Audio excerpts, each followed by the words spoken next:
Those were the first 5, B-Mac. We're now 20 picks deep in the first round. Let's get to what the Denver Broncos did at selection number 20. With that pick, they took offensive tackle Garett Bolles out of Utah. You said they needed an O-lineman. They got an O-lineman, and Bolles is such an interesting story. Only played 1 year at Utah. Before that, as a youth, he was kicked out of his home by his Army sergeant or Navy sergeant or Army sergeant dad because he was admittedly doing drugs, hanging with the wrong crowd, was just a bad kid.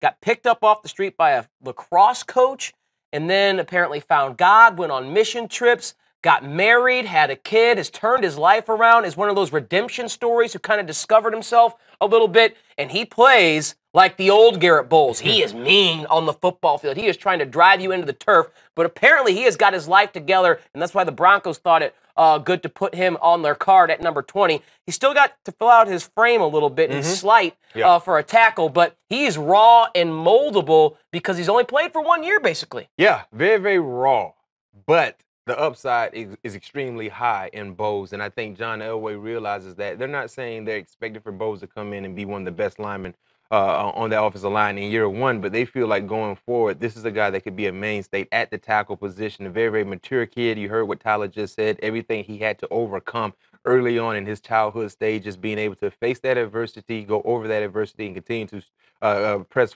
forward in the right direction. I felt like offensive line was a big need. Bolles was one of the names I mentioned, and sure enough, the Broncos called him.